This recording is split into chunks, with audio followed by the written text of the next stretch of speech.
If you woke up this morning grumbling about traffic, emails, or a slightly burnt slice of toast, take heart. At least you're not heading into town to decapitate someone.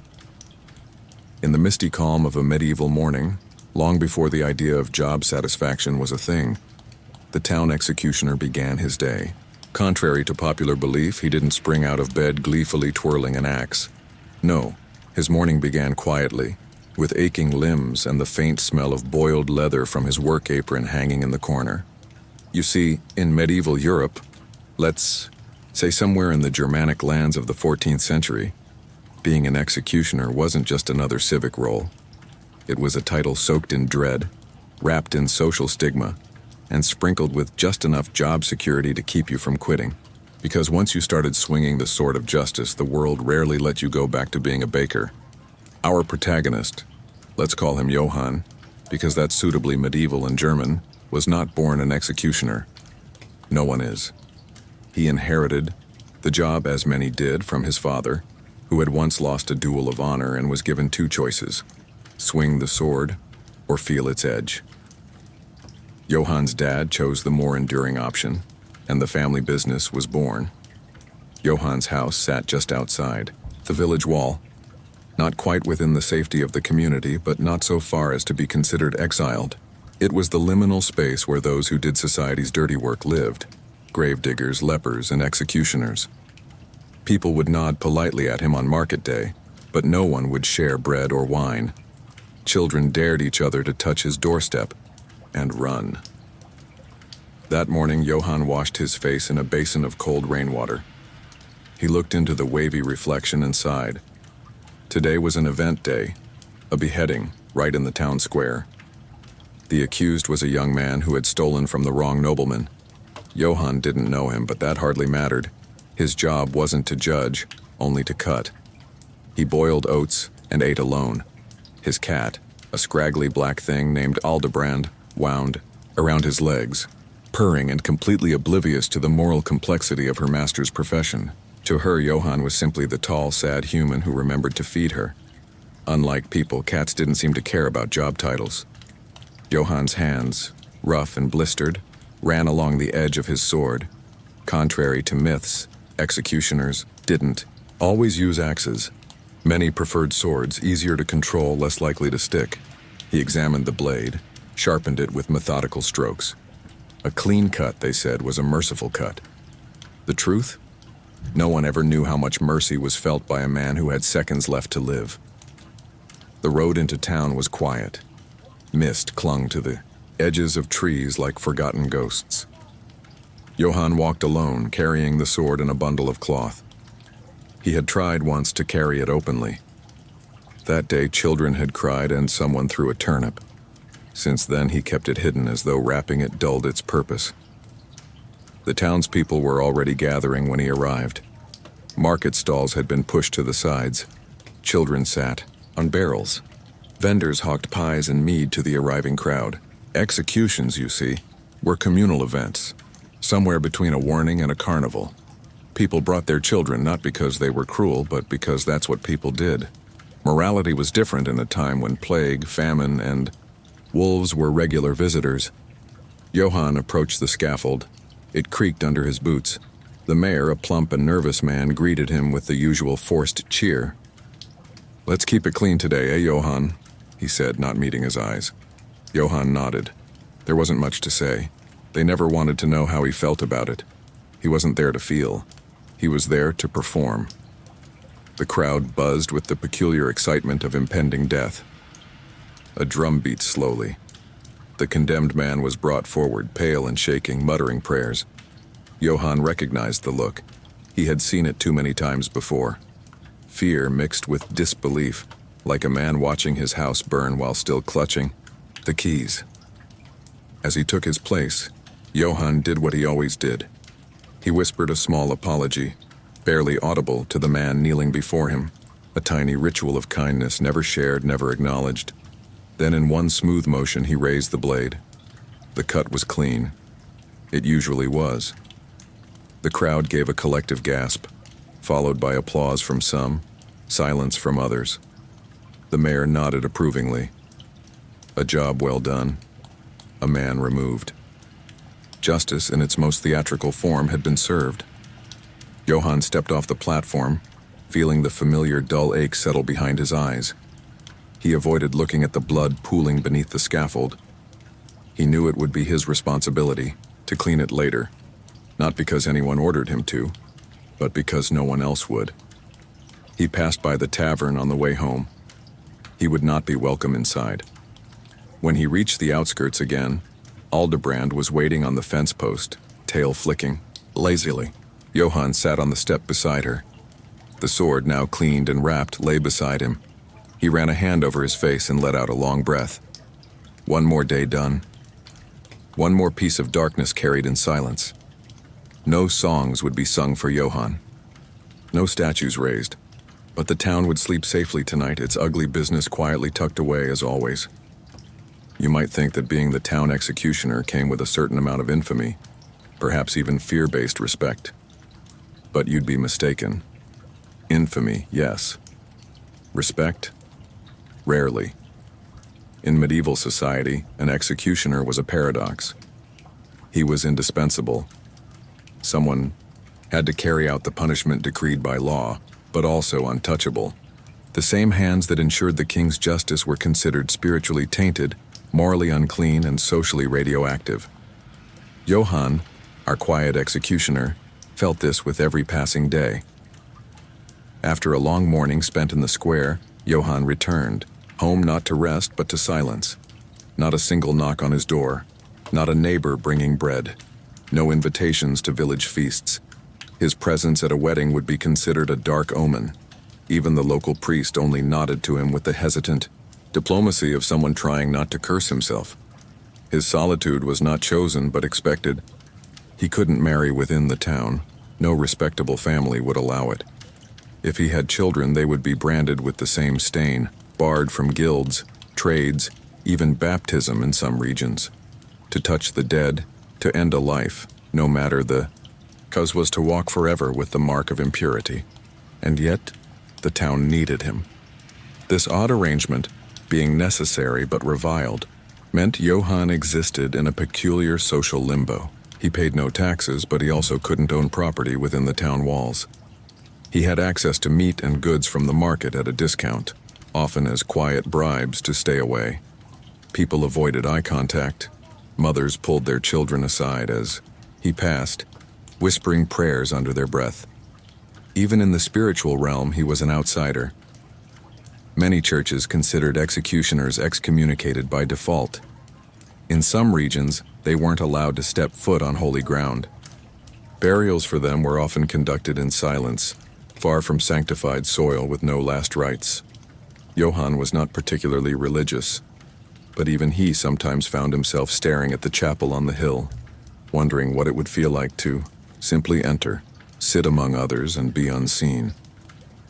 There were, however, curious perks to his position, strange little compensations that over time became part of his survival.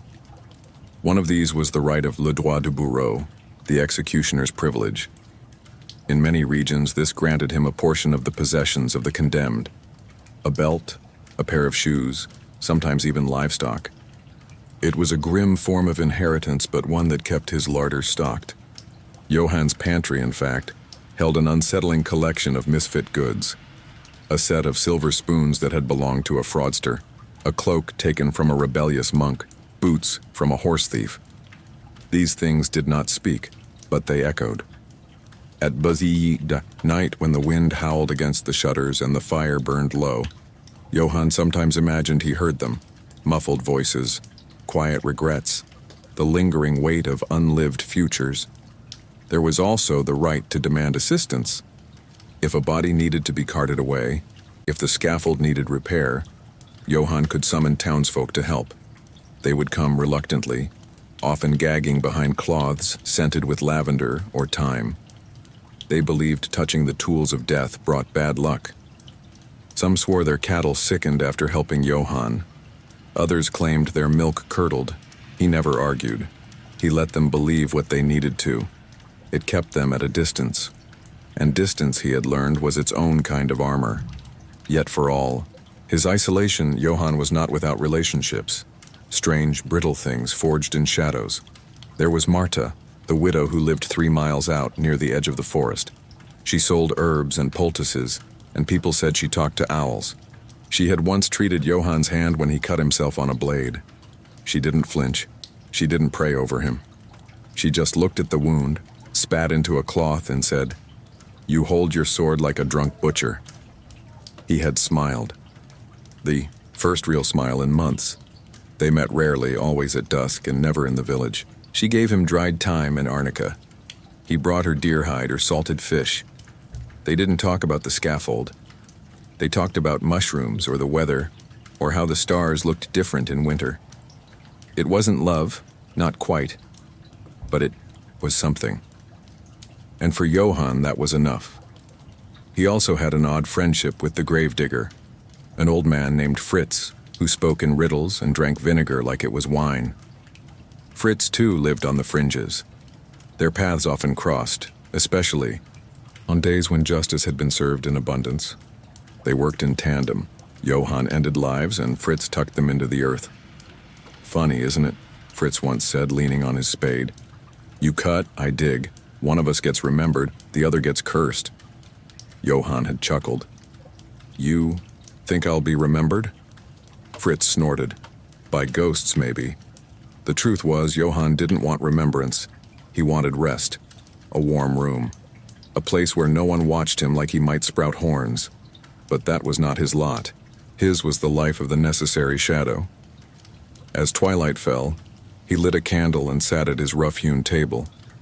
Aldebrand the cat sprawled on the windowsill, blinking slowly, as if guarding the house against unseen spirits. Outside, the wind had picked up.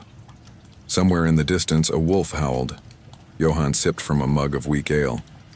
He had learned to savor small comforts, the warmth of the fire, the quiet hum of a cat, the way candlelight danced against the walls like it was trying to forget the dark. In this moment, he wasn't the executioner. He was just a man, tired and lonely, hoping the night would pass without dreams. It wasn't exactly a career path you applied for.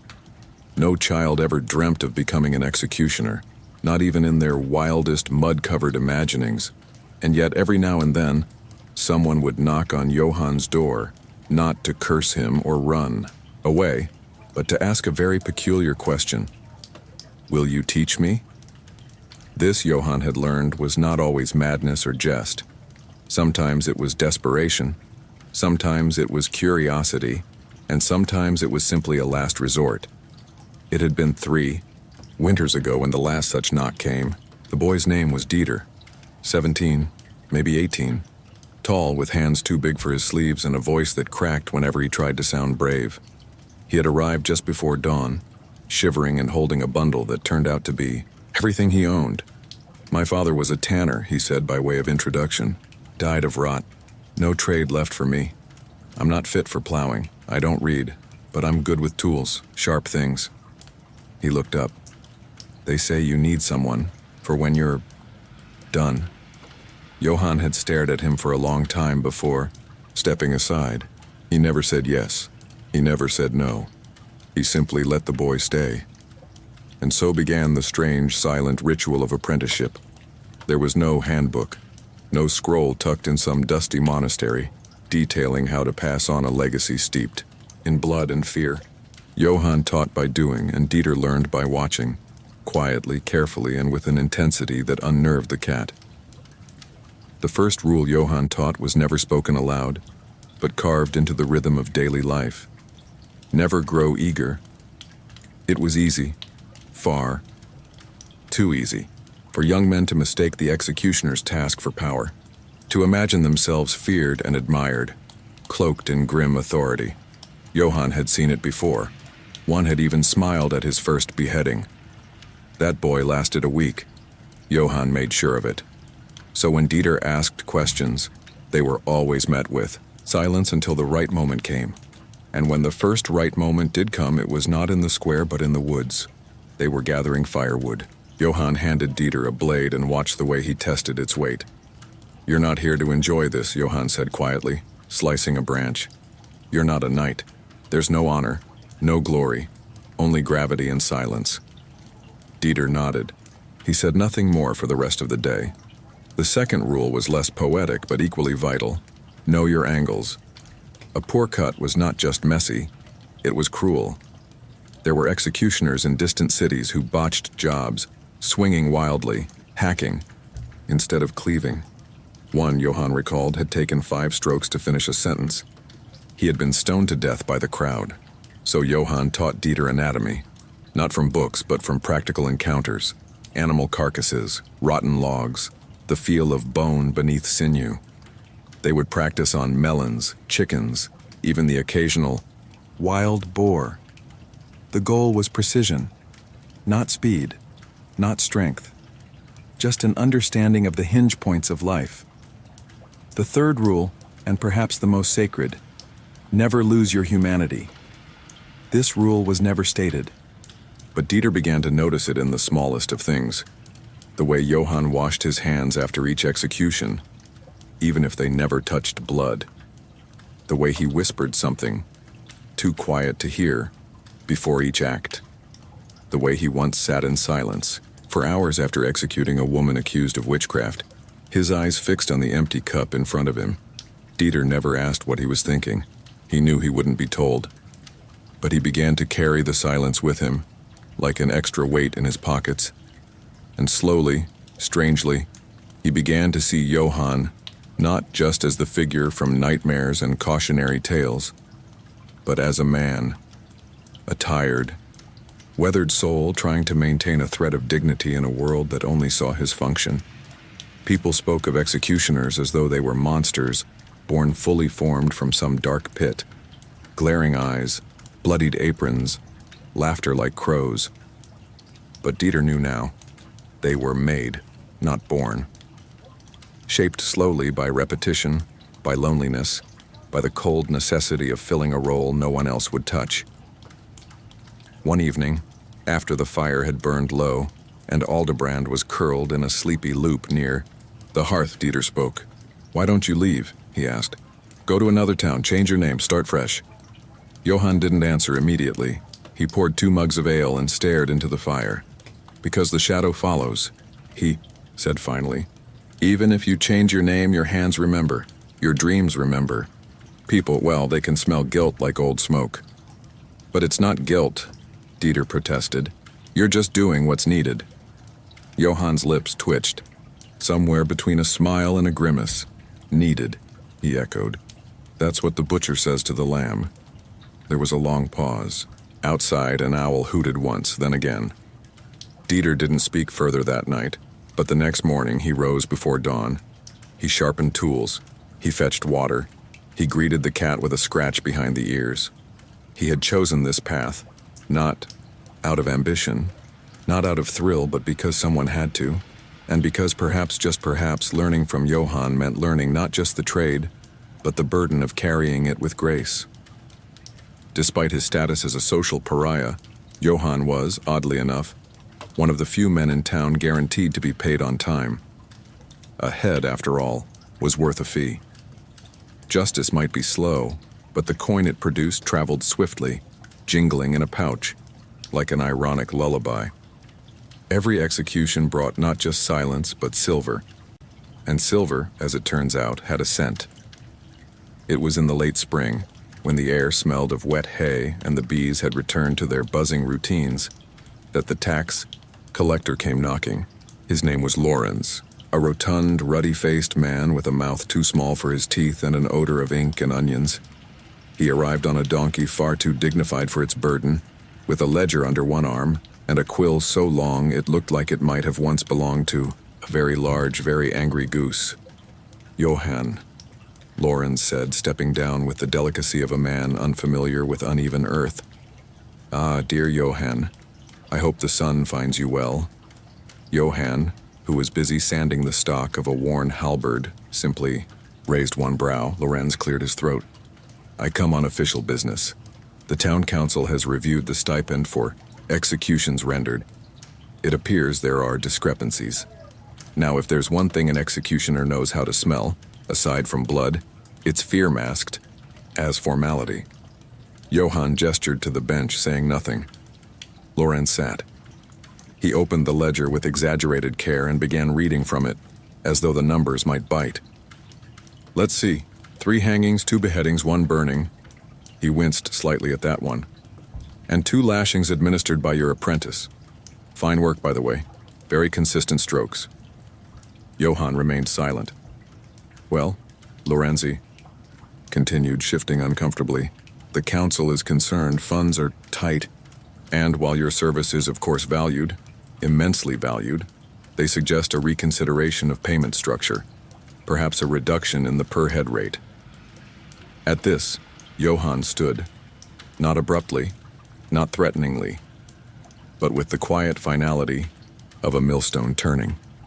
He walked to the corner and retrieved something wrapped in cloth. Lorenz flinched, but Johann only unwrapped an old coin, heavy, tarnished. A headsman's coin, as it was called.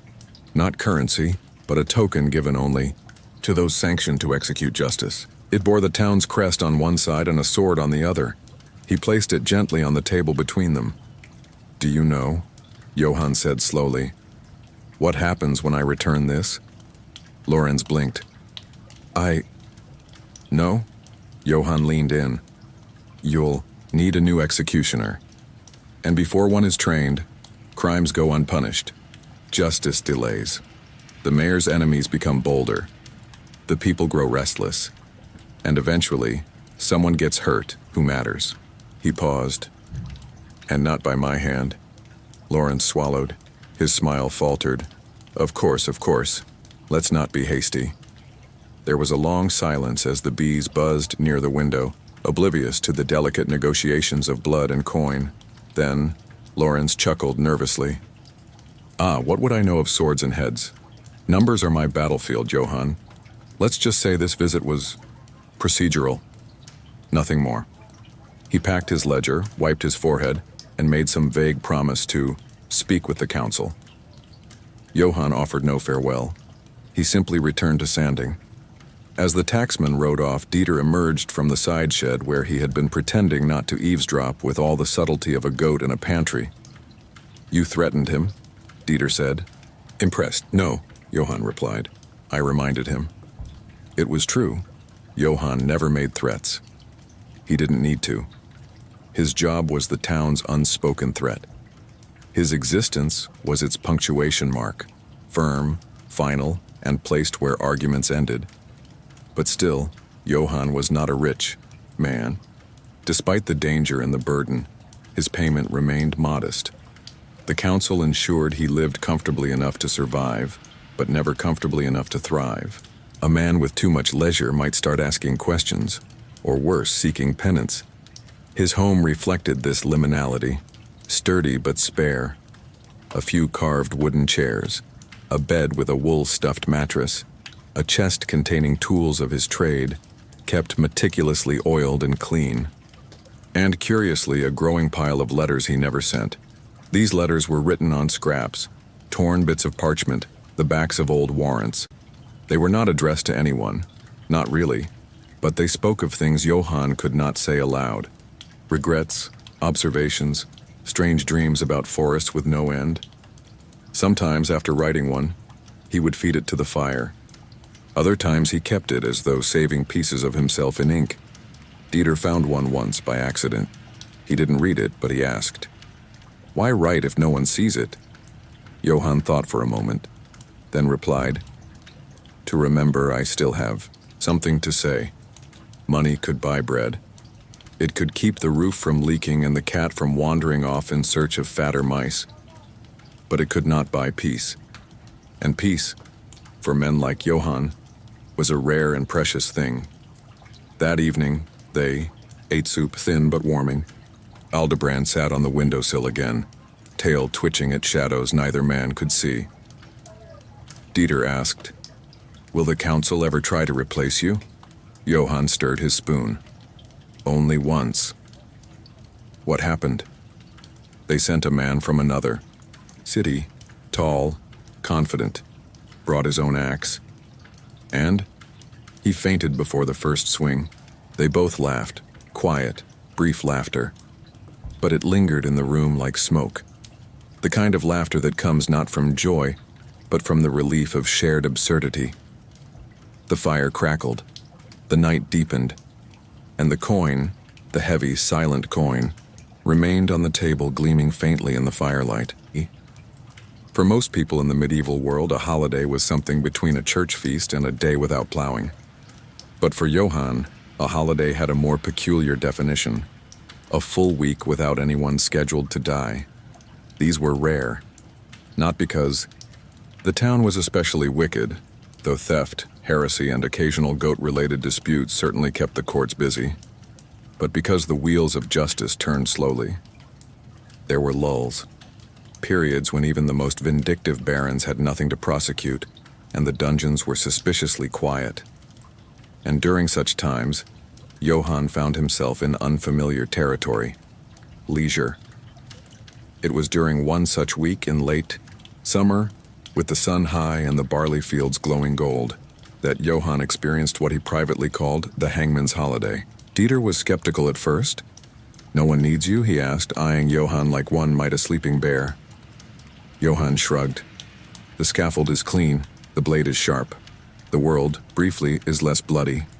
It was difficult to explain the strangeness of peace to someone who had never felt hunted by silence. For Johann, days without death were not joyful. They were unsettling. Like when a storm changes direction mid-sky and the wind forgets what it was doing. Still, he made use of the time. The first morning he cleaned his boots, not the hurried polish of ceremony, but the thorough kind, oiling the leather, resewing a loose seam, muttering to himself as Aldebrand batted at the dangling lace with professional disinterest. Next, he repaired the fence that had been sagging since spring. Dieter helped, though he hammered with the enthusiasm of someone who believed nails had personal vendettas. "You know," Dieter said between swings, "normal people take holidays in other towns, visit cousins, swim in lakes." Johann glanced, up wiping sweat from his brow. "My cousins won't invite me, and lakes have fish." Fish stare. That evening they built a small fire and roasted turnips, which Dieter pretended to enjoy. Johann added a pinch of salt from a pouch that had belonged to a man accused of smuggling spices, one of the few genuinely tasty legacies of his work. The second day, Johann ventured into town. It was always a quiet affair. He kept his hood up, not out of shame, but to minimize unnecessary conversations. The butcher nodded at him cautiously. The baker pretended not to see him, then placed an extra heel of rye in a sack, by mistake. Children watched from behind barrels, wide-eyed, whispering stories that grew wilder with each retelling. Some believed Johann could turn into a raven. Others swore he had no soul, only a shadow that whispered secrets. He stopped at the apothecary to purchase herbs. The woman behind the counter, a brisk and no-nonsense sort named Ilsa, barely looked at him. "Night tea or bruise balm?" She asked. "Both," Johann replied. She wrapped them quickly. "I put in valerian root. Helps with sleep." Johann paused. "Thank you." She glanced up, then quickly down. "It's not charity. You pay like everyone else." But Johann noticed. She had added a sprig of lavender, a small kindness disguised in gruffness, the kind he understood. The third day, Johann visited the forest, not to hunt, not to gather, just to walk. The trees offered a different kind of silence, one not filled with expectation, but with calm. Birds chirped, branches swayed, and the crunch of his boots on the undergrowth sounded less like thunder and more like rhythm. He came to a clearing where the light broke through the leaves in golden shafts. There, he sat on a mossy stone and closed his eyes. For a while he listened, not for footsteps or voices or pleas, but for wind. In that moment, Johann felt something he rarely allowed himself, the faint hum of contentment. It didn't last, of course, but it arrived like a gentle guest, sat for a while, then left without knocking anything over. By the fourth day, word of his absence from duty began to spread. Townspeople, ever superstitious, began to speculate. Perhaps he's fallen ill, said one farmer. No, no, said the midwife, it's a sign. No deaths mean bad luck is building up, like a dam. Even the mayor grew nervous and sent a messenger to Johann's cottage. The boy arrived on a sweating horse clutching a parchment sealed with red wax. Johann read it, sighed, and returned it with a message of his own. Tell the mayor to enjoy the quiet, and not to invent crimes just to feel busy. The boy rode off, thoroughly confused. On the 5th day, Dieter asked something he'd never dared before. What would you be if not this? Johann didn't answer at first. He stared at the fire, poking it with a stick. I used to think maybe a carpenter, he said at last. I like tools, the neatness of wood, the finality of a nailed joint. Dieter grinned. You'd still be chopping things. Johann smirked. True, but things that don't bleed. They passed the rest of the day repairing the shed roof. Dieter fell through it once. Aldebrand watched from below, unimpressed. By the 6th day, Johann began to feel restless.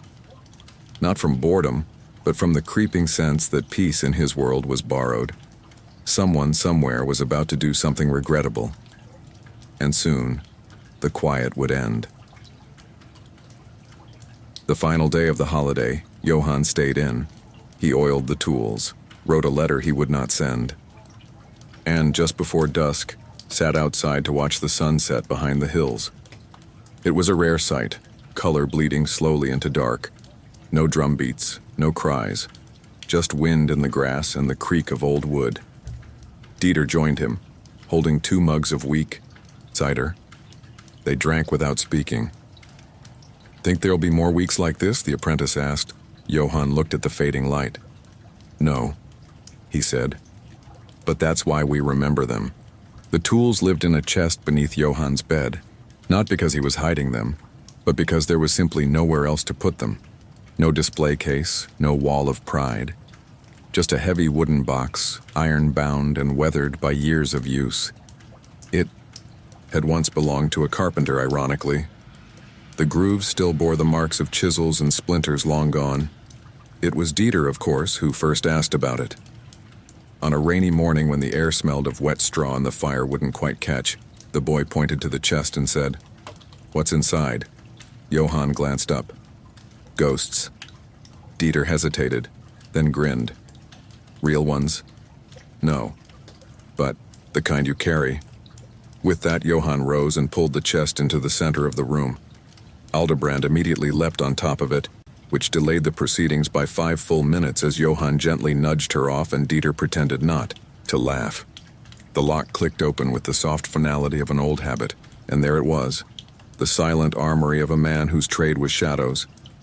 At first glance, the contents looked unremarkable. No glowing swords, no ancient runes, no infernal symbols, just tools. But tools, as Johann liked to say, are the soul of a profession. He lifted out the first object, a sword.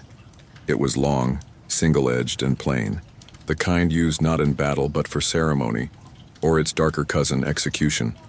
Its weight was even, its grip worn smooth by use. The blade bore no name. Johann had never seen the point of naming steel. This, he said, was given to me by my father. He received it from his teacher. We don't forge our own. We inherit. Dieter took it carefully, surprised by the balance. It's lighter than I thought. It's meant to fall, not fight. Next came the axe. Heavier, cruder. A beheading axe, rarely used but always kept ready. Its head was slightly curved, polished with ash and oil. The handle had been repaired twice, wrapped with leather from a tanner who once tried to pass off.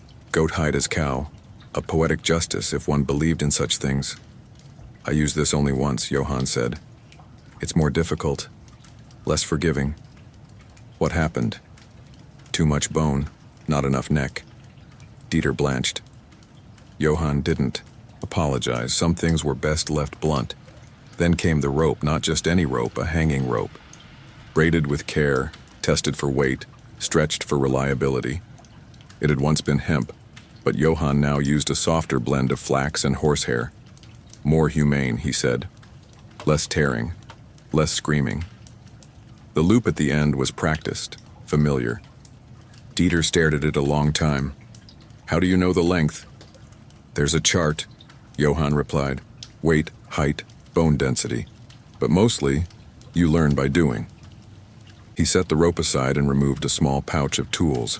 Knives, clamps, tongs. Not all executions were quick. Some were designed to teach. Torture was an ugly word, but sometimes the town demanded spectacle. These tools were rarely used, but they waited all the same. And then, curiously, there was a mask.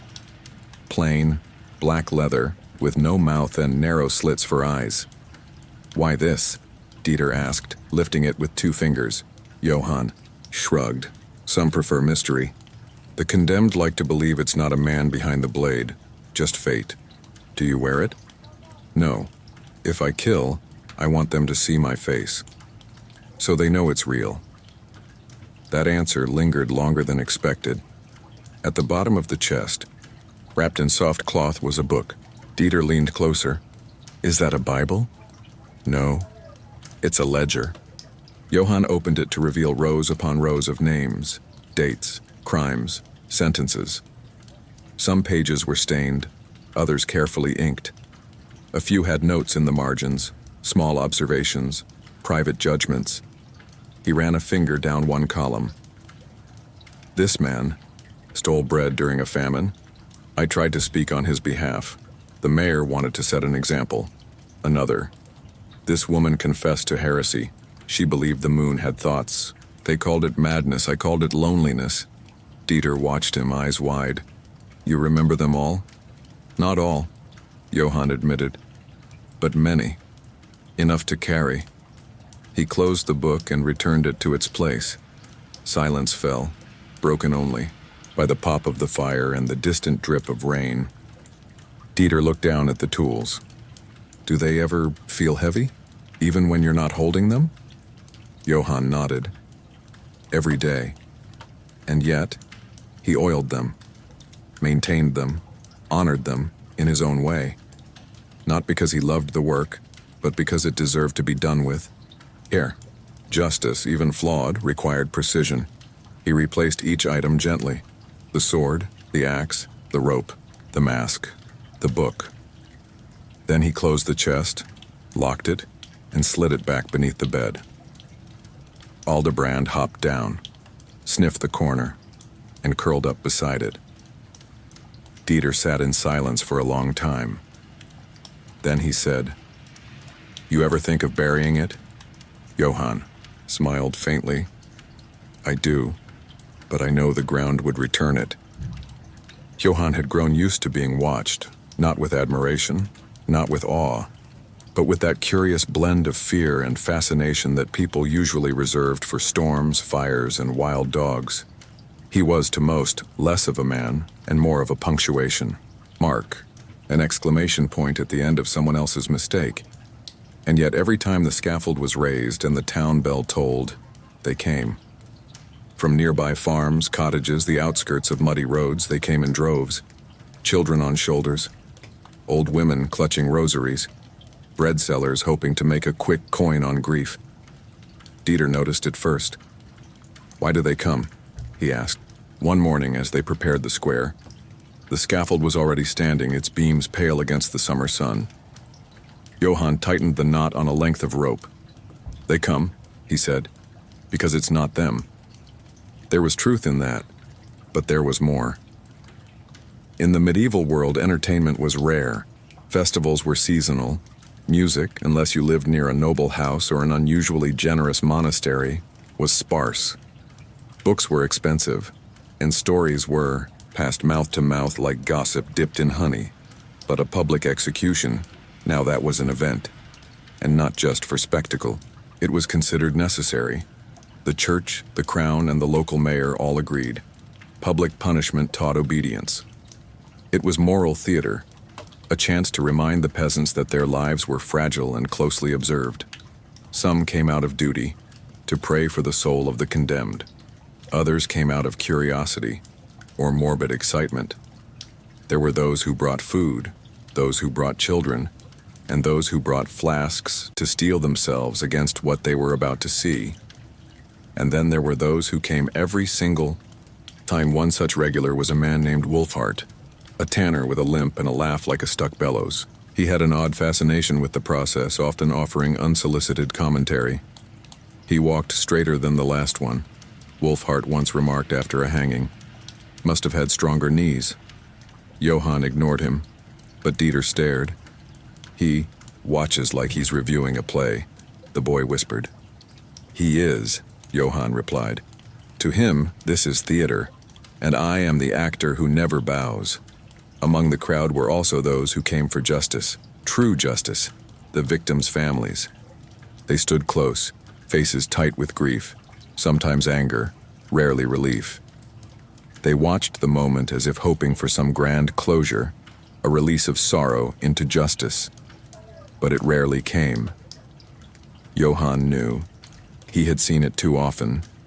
There was one woman, Elsbeth, whose daughter had been murdered by a drifter. Johann carried out the sentence a week later. As the blade fell, he watched Elsbeth in the crowd. Her eyes did not change. No satisfaction, no peace, just more silence. Afterward, she approached him in the alley behind the tavern. No one else dared go near. Did he say anything? She asked.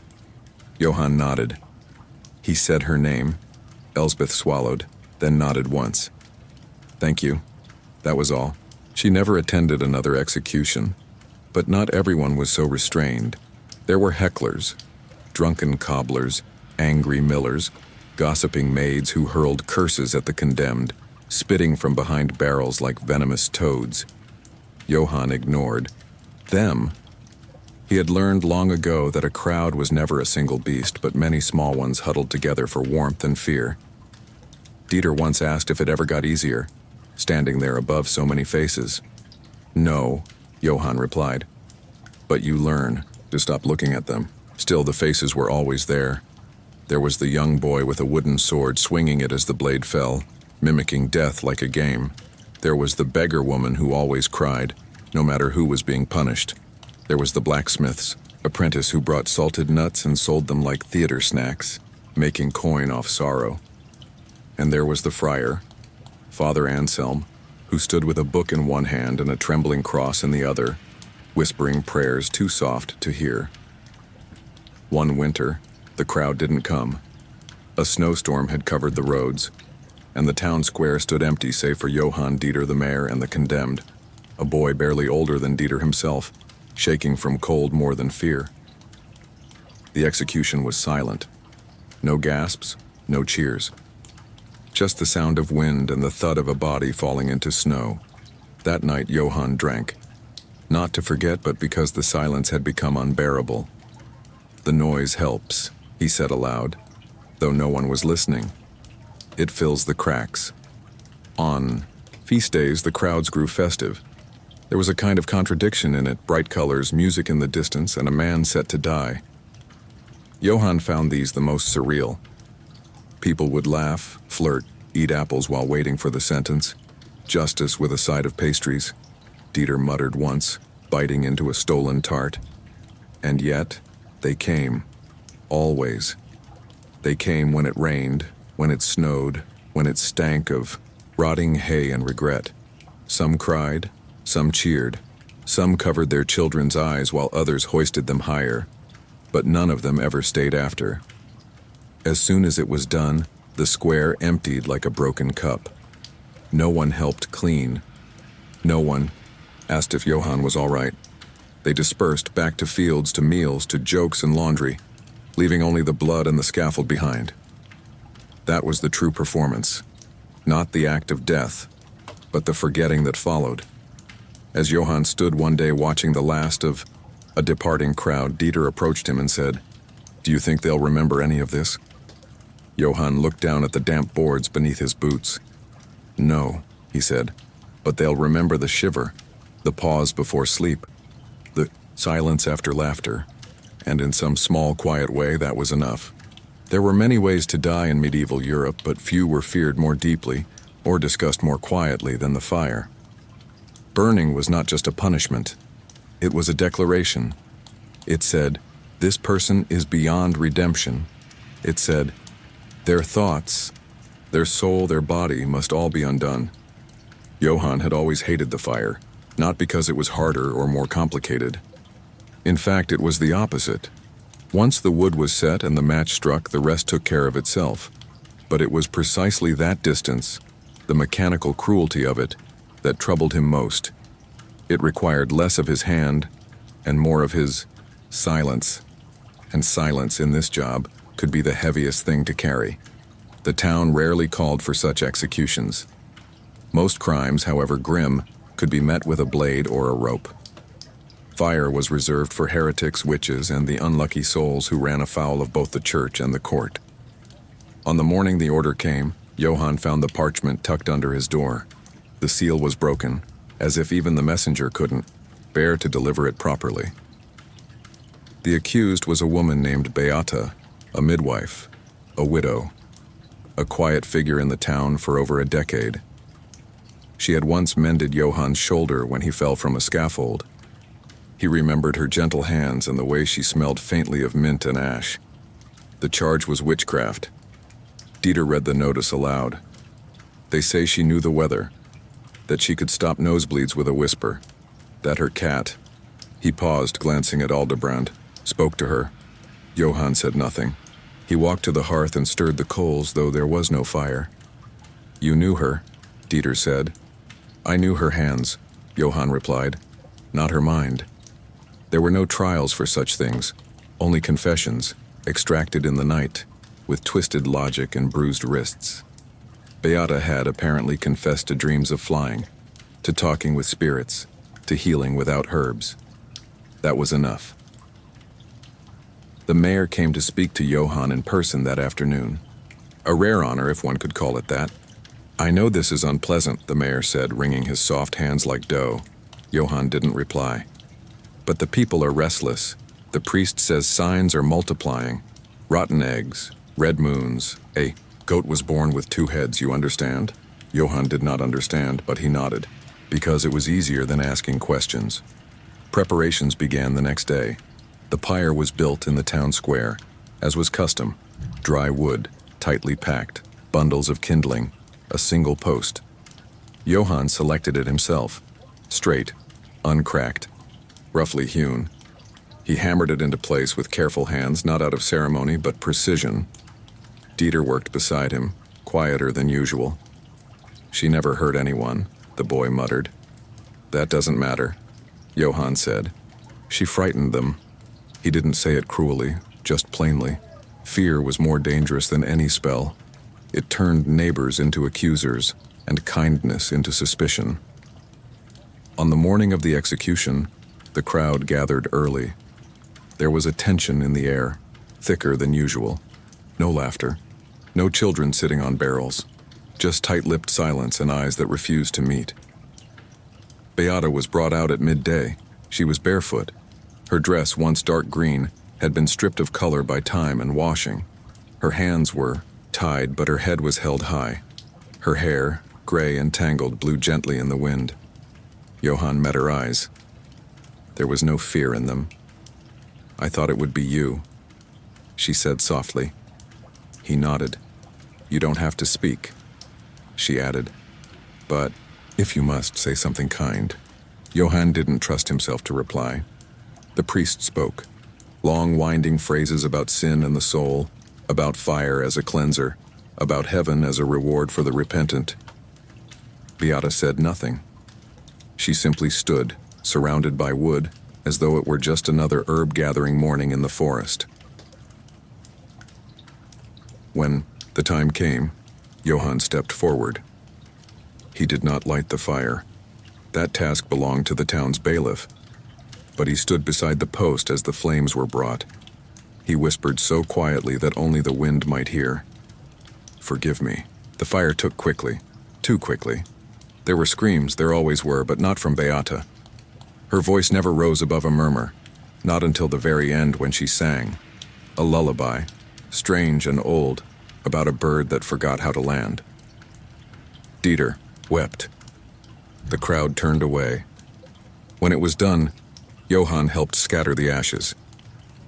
That night, he did not speak, not to the cat, not to Dieter, not even to the fire in the hearth, which crackled too cheerfully for the mood.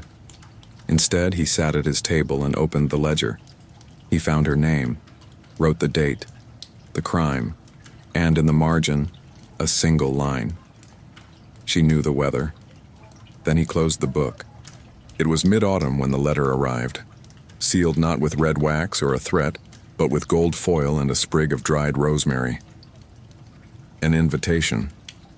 Johann stared at it for a full minute before opening it.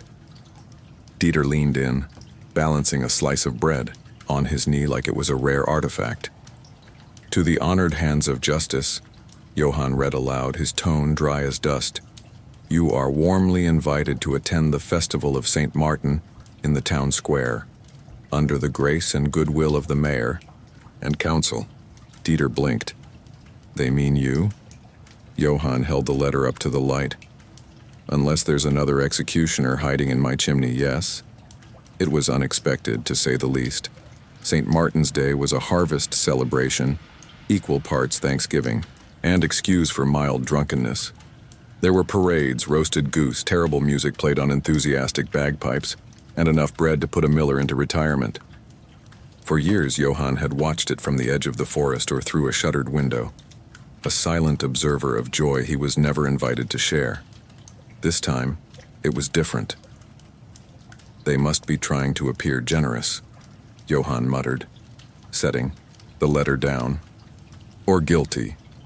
Or both, Dieter added. So, are we going?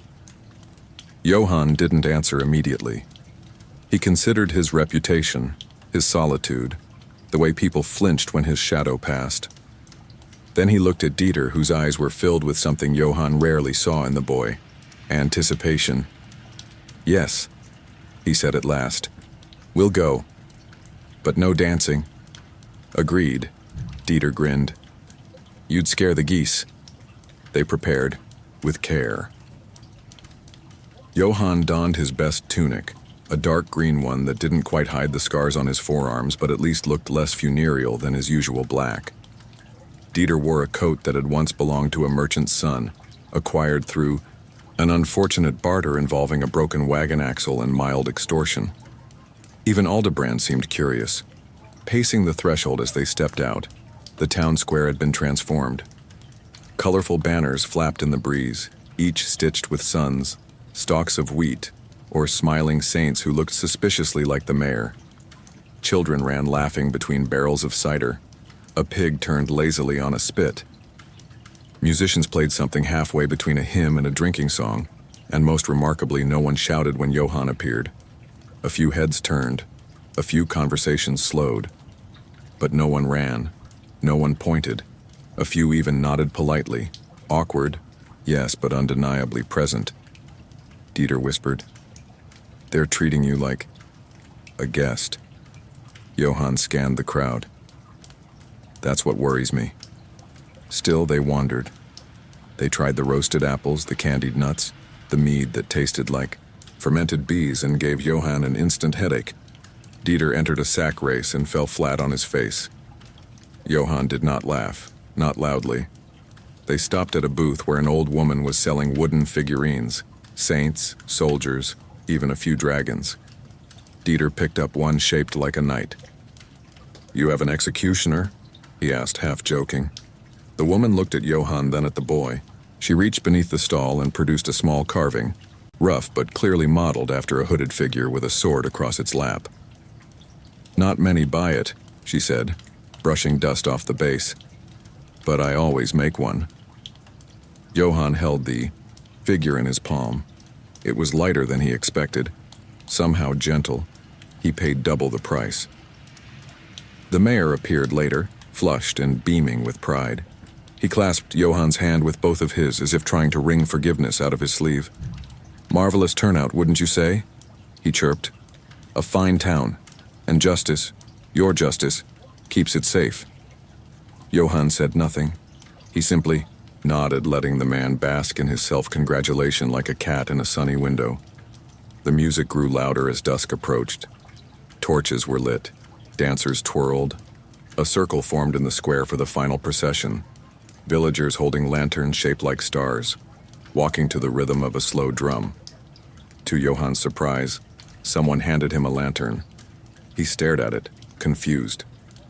"It's tradition," the man said, "even for you." Dieter took his without question, and so, for the first time, Johann walked in the lantern parade. He didn't smile. He didn't sing. But he walked steady and tall, a glowing paper star in one hand and a piece of unfamiliar warmth in the other. As they reached the chapel steps, the crowd paused to release their lanterns. Upward into the dark sky, they floated slowly, dozens of little lights drifting like tiny souls toward the moon. Johann let his go last. It wobbled at first, then steadied, rising with soft determination. Beside him, Dieter whispered, "Yours is the brightest." Johann didn't reply, but he watched until it disappeared. That night, as they walked home under stars that had nothing to do with paper or parades, Dieter turned to him and asked, "Do you think we'll be invited again?" "Maybe," Johann said. "But even if we're not..." He paused. "We went once, and sometimes once was enough." Beyond the town's edge, past the last row of crooked trees and a half-forgotten footpath overgrown with moss, lay a small patch of land that didn't appear on any map. It wasn't fenced. It had no gate, no name carved in wood or stone, just uneven ground, a few leaning markers, and the wind, always the wind. This was where Johann buried the condemned. Not all of them, of course. Some families, brave or wealthy or determined enough, claimed their dead. Others were taken by the church if the priest considered them worth redeeming. But most ended up here, in what Johann simply called the edge. Dieter discovered it by accident. He had been chasing Aldebrand, who had decided that a beetle crawling through dead leaves was the most exciting thing in the world. The cat darted through brush and over root, until the boy followed, and stopped. "Master," he called out, voice hushed. "There are graves here." Johann joined him minutes later, breath steady but heavy. He looked at the ground, not with surprise, but recognition. "They're not supposed to be remembered," Johann said softly. "But forgetting doesn't come easy." There were no headstones, only crude markers, rocks, bundles of sticks, sometimes a cross carved from 2 old twigs tied with string. Johann had made many of them himself, a habit, a small defiance against complete erasure. Dieter knelt beside one. Who was this? Johann squinted. "A thief. Name was Karsten, I think. Took bread, a coin and a horse. Got caught, and the nobleman demanded a lesson." Was he cruel? He was cold. They walked in silence for a while. The grass was dry and patchy, and some of the mounds had caved in slightly from years of weather. Aldebrand prowled between them like a guardian. Dieter looked around. Why here? Because the town won't allow them inside the walls. And the church won't take them unless they confess. He gestured to the forest. This land belongs to no one, which makes it perfect. There was something deeply human in the way Johann tended these graves. He never prayed, never left flowers. But he returned every few weeks to clear the weeds, straighten the markers, and speak, quietly, almost reverently, to no one at all. It wasn't forgiveness. It wasn't guilt. It was duty. The final task in a chain of roles that began with accusation and ended with dirt. One grave, slightly larger and better kept, sat near the center. It had a stone, just one, flat oval, weathered smooth by time. Dieter brushed off a thin layer of moss. There was no name, only a carved symbol, a crescent moon with a single star. Who? He asked. Beata, Johann said. Dieter said nothing, but sat beside it, cross-legged. They stayed there until the sun slipped behind the trees and the forest cast long shadows over the mounds. That evening, Johann lit a fire back home and pulled a folded cloth from his chest. Inside was a small pouch filled with tokens, nothing valuable. A button, a carved piece of wood, a bone bead, bits and pieces from those who had died at his hands and left nothing behind. He placed the pouch near the hearth. "Why keep those?" Dieter asked from his corner. "To remember they were people," Johann replied. "Not just names in a book." Dieter nodded slowly. "Do you think anyone remembers them now?" "Some," Johann said. "Some linger in dreams, some in fear. But most, no." He stirred the fire. "That's why I walk the graves. Someone should." In the days that followed, they returned to the edge again, this time with shovels, spare rope, cloth for new markers. They didn't speak much, but the rhythm of digging, clearing, and mending was its own kind of conversation. One morning, as they worked in silence, a figure approached from the woods.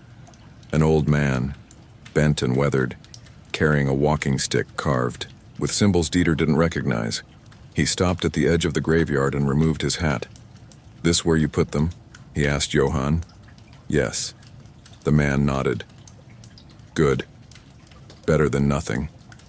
He stepped forward and knelt at a small mound near the back, touching the earth with both hands. "My son's here," he said simply. Name was Timo. He stole nothing, just refused to fight in a nobleman's war. Johann didn't argue, didn't explain. He just let the man sit. They left him in peace. That night, Johann opened the ledger again, not to add a name, but to draw a map. Just a small one, a crude sketch of the graveyard with initials for each plot. When he finished, he looked up at Dieter. "If something happens to me," he said, "keep it going. Don't let them be forgotten." Dieter nodded, not with a boy's eagerness, but a quiet man's promise. As the fire dimmed, Aldebrand leapt into Johann's lap, purring like a memory.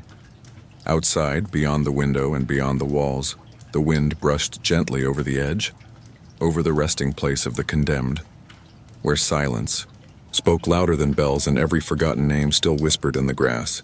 It started with a cough, just a small one, dry, persistent, like the throat protesting against the changing season. Johann dismissed it, of course. He always had. Illness was for others. For peasants after harvest, for children in winter, for old men who hadn't swung a blade in years, but not for him, not for the executioner. By the third day he couldn't lift the practice sword. Dieter noticed first. Johann's hands trembled when he tried to write in the ledger. His breath grew shallow. His voice, always low and measured, began to crack at the edges like old wood left too long in rain. "You should see Marta," Dieter urged, hovering near. "The bed." "I'm not dying," Johann muttered. "You're horizontal." "That's how I think best." But Dieter had grown used to Johann's stubbornness, so he walked through fog and wet leaves, 3 miles to the edge of the forest, to the crooked little house where Marta lived among herbs, dried mushrooms, and suspiciously alert owls. When she saw him, she didn't ask questions. She simply packed a satchel, muttered to herself in a language half rooted in prayer and profanity, and followed. Marta arrived like a thundercloud in boots. She pushed past Dieter, tossed her cloak on the chair, and planted herself at Johann's bedside with the authority of a queen. "You've got fever," she said, sniffing him like a hawk, "and lungs that sound like a drowned bellows. Have you been chewing pine bark?" "No." "Well, start." She set to work immediately, boiling, herbs, steeping teas, placing pungent poultices on his chest that made Aldebrand flee the room. She muttered charms. She forced him to drink broth so bitter Dieter gagged just from smelling it. For 3 days, Johann barely spoke. He drifted in and out of sleep, haunted by fragments of memory, faces he'd long buried, voices without bodies, names whispered between coughs. He once sat bolt upright and muttered, "She's still singing," before collapsing again. Dieter stayed at his side the whole time. He read from the ledger, not the names, but the margins, the tiny notes Johann had written over the years. He polished the tools, fed the cat, kept the fire burning. He sat awake through the nights, listening to the rhythm of breathing and praying it wouldn't stop. On the 4th morning, Johann opened his eyes and said, "Is it snowing?" "No," Dieter replied. blinking back tears. That's just your fever talking. Then I hate snow. You hate everything when you're sick. Johann tried to sit up, winced, and lay back down. Don't let the mayor bury me in the square. I want the edge. You're not dying. Humor me. Dieter stared at him, jaw tight. Only if you promise not to go yet.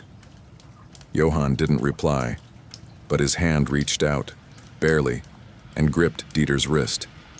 It was the first time he'd touched him like that. Not in instruction, not in discipline, but in trust. By the 5th day, the fever broke. Slowly, Johann returned to himself. He sat up, drank broth without protest, even managed a grumbled complaint about the smell of Marta's poultices. You lived, she said, drying her hands. Unfortunate for you.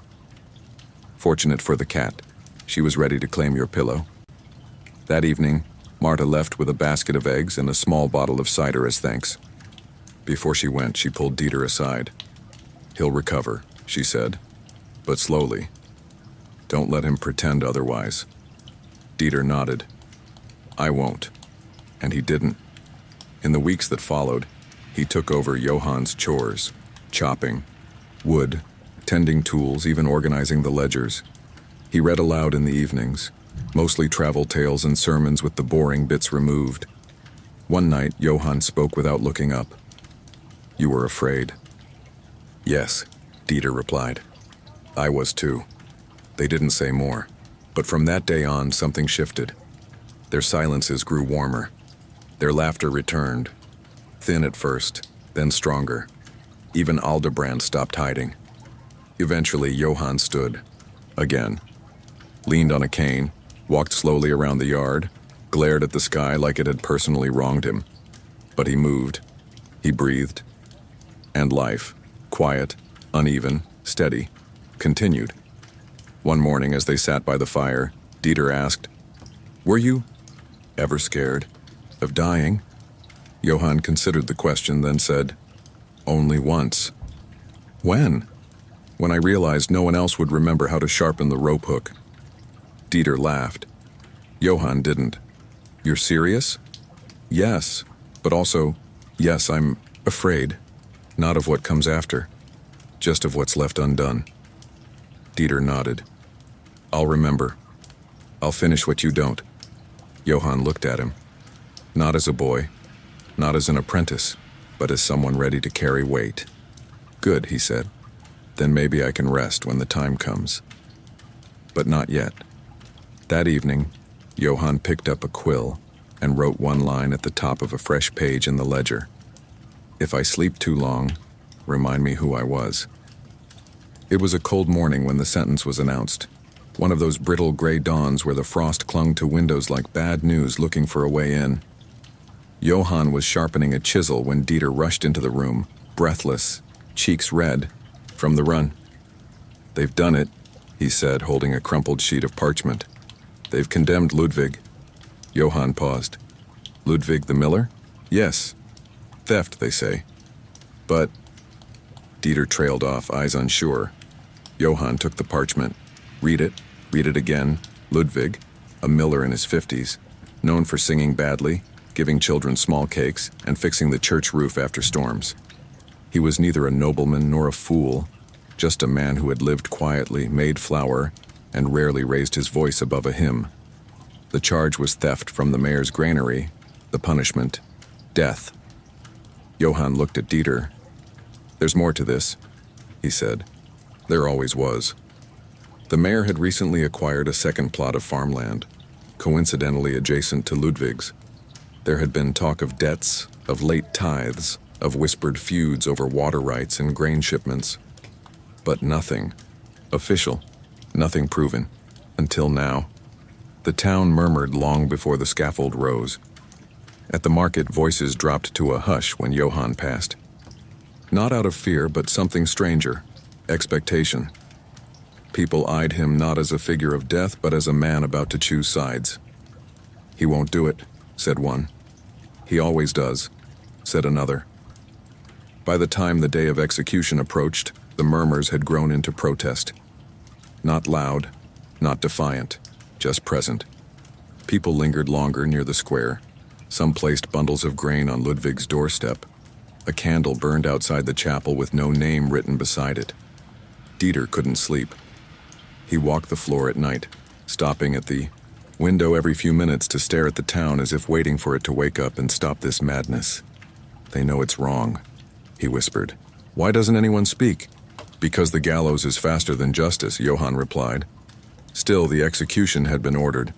Johann's presence was required.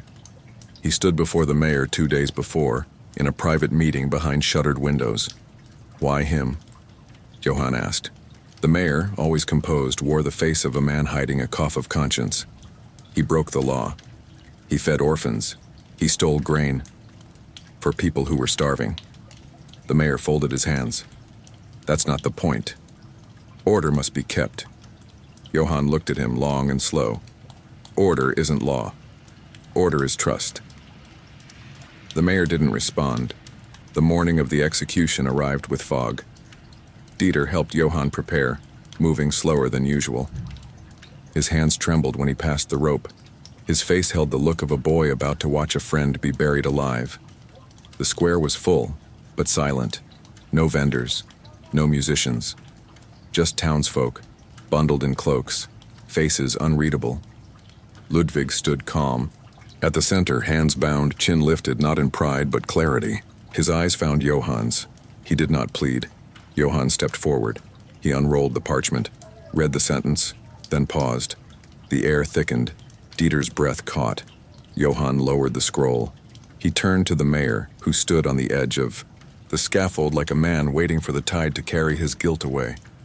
"I will not do this," Johann said, his voice quiet, but loud enough. The mayor's eyes widened. "I beg your pardon?" Johann held his ground. "You've used the law to settle a debt, not to serve justice. I am not your sword." The mayor turned red. "You are required." "I am not a weapon," Johann said again. He turned to Ludwig, met his gaze, and nodded. Then, he stepped down from the scaffold. The crowd parted silently as he passed. Behind him, the mayor shouted, ordered the bailiff forward. But the bailiff hesitated, looked at the people, looked at the sky. No one moved. That evening, Johann sat in silence by the fire, the rope coiled on the table like a snake that had lost its fangs. Dieter poured tea, still shaken. "What happens now?" Johann shrugged. "Maybe I'm hanged tomorrow. Maybe not." "But you refused?" "Yes." Dieter looked at him long. "That's never happened, has it?" "Once. Long ago. It didn't end well. Do you regret it?" Johann stirred his tea. "No." Outside, a slow knock came at the door. Dieter stood tense. But it was Ludwig, alive, free. "I came to thank you," he said. Johann nodded. "Don't." Ludwig smiled faintly. "You gave the town back its voice." He left without another word. When the door closed, Johann leaned back and closed his eyes. "Sometimes," he said softly, "the hardest sentence is the one you refuse to carry out." And for the first time in many years, he slept without dreams. The letter came in spring, handwritten on vellum, folded neatly, sealed with a mark Johann had not seen in many years. A simple cross inside a circle, the symbol of the Brothers of Quiet Vigil. "They invite me," Johann murmured, setting the letter down. Dieter looked up from the hearth. "Who?" "Monks," Johann replied. "Ones who pray not for the living, but for the condemned." Dieter blinked. "That's a real thing." "It is," Johann said, "very real, very quiet." And so, a week later, Johann packed a small satchel, one change of clothes, his smallest blade for utility, and a cloth pouch containing 2 names he'd never spoken aloud. The monastery sat a half-day's ride east, along a road lined with poplars that leaned slightly westward, as if listening to secrets carried by the wind.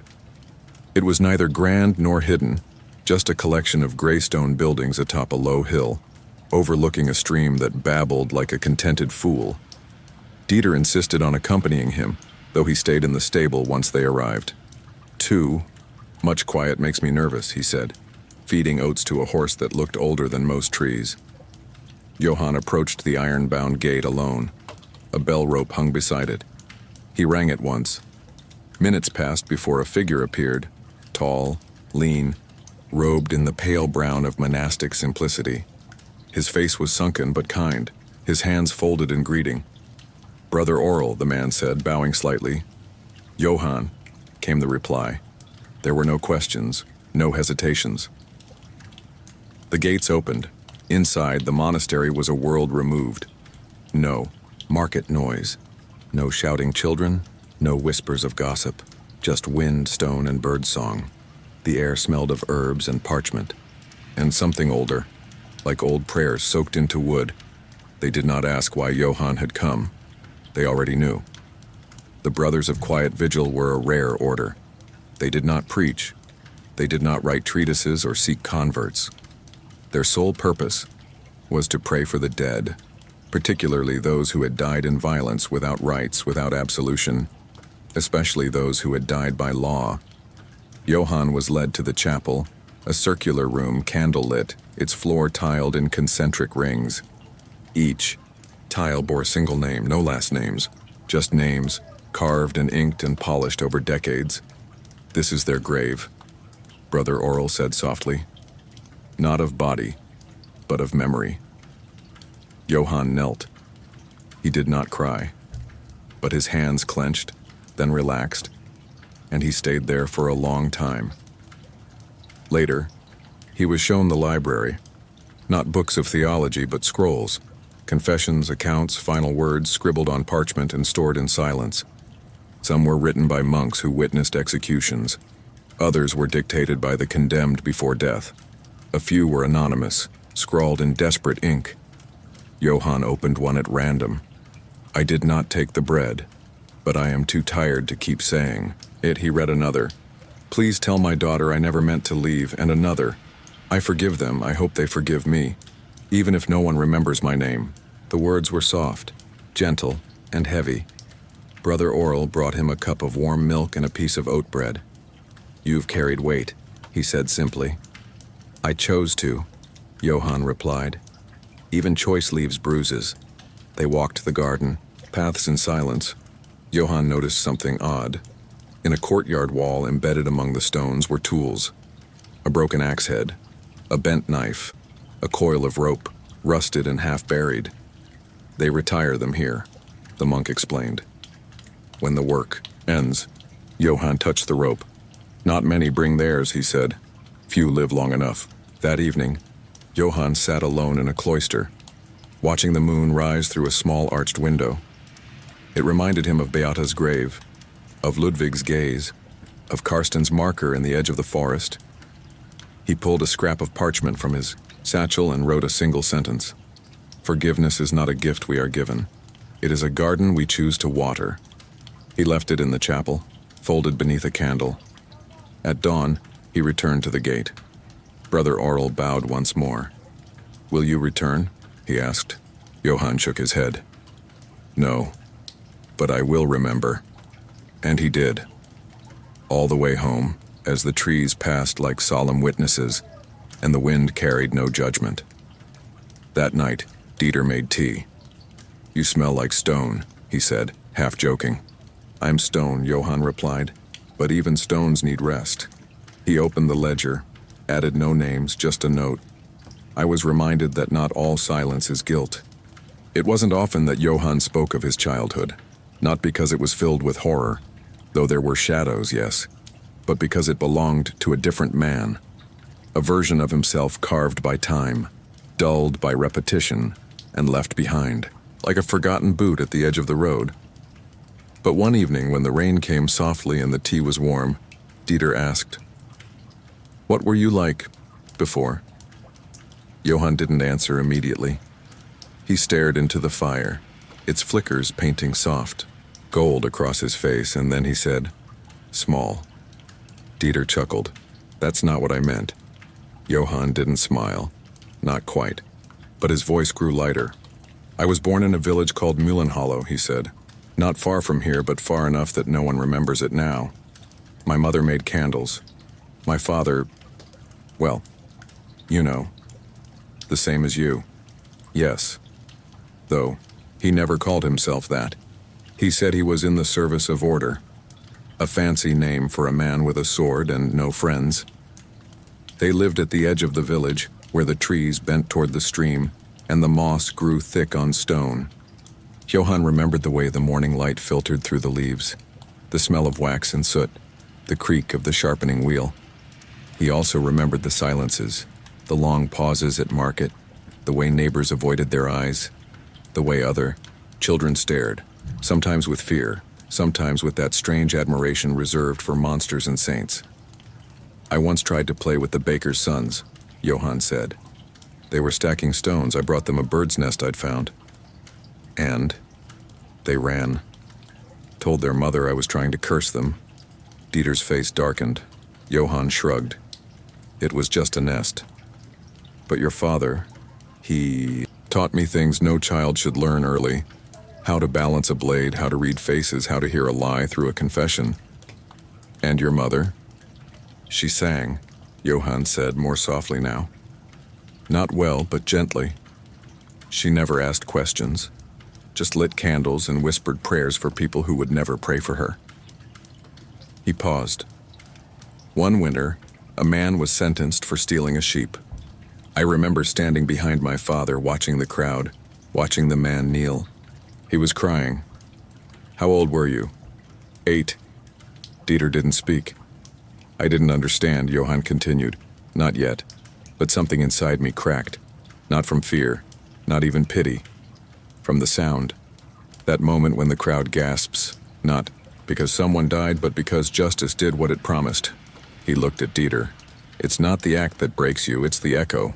Later that same year, his father was injured. An accident during an execution. The sword slipped. A rib cracked. He never walked straight again. The town needed someone. No one volunteered. Johann was 12 when he held the blade. Was it your choice? Dieter asked. No, but I didn't say no. He worked under his father's watchful eye, practiced not only the swing but the pause before, the voice, the timing, the gravity. By 16, he was the executioner in all but name. I learned quickly, Johann said, because quick learning leaves less time for regret. There were moments, small ones, that tried to change him. A girl who offered him bread at a festival. A merchant who once asked him for directions without flinching. A dog that followed him home and refused to leave. But they were flickers. Nothing more. The world had already decided what he was. And now? Dieter asked. Johann looked toward the window where rain tapped gently against the pane like fingers remembering a lullaby. Now I carry him, he said. The boy. He still lives in me, hiding in corners, asking questions I don't answer. Do you regret not running? No, Johann said, because someone would have replaced me, and perhaps they wouldn't have remembered the bird's nest. He stood slowly, poured more tea, and handed a mug to Dieter. Do you remember your first moment? He asked. Dieter nodded. The first time you told me not to blink. Johann smiled. Gently this time. Then you'll carry him too. That night, Dieter dreamed of a boy in a candle shop holding a bird's nest and standing, in the shadow of a sword. He wasn't sure if the boy was Johann or himself. The man came at dusk. No one saw him arrive, no cart marked his presence, no horse left prints on the muddy road. He simply appeared, like a shadow stepping away from the tree line.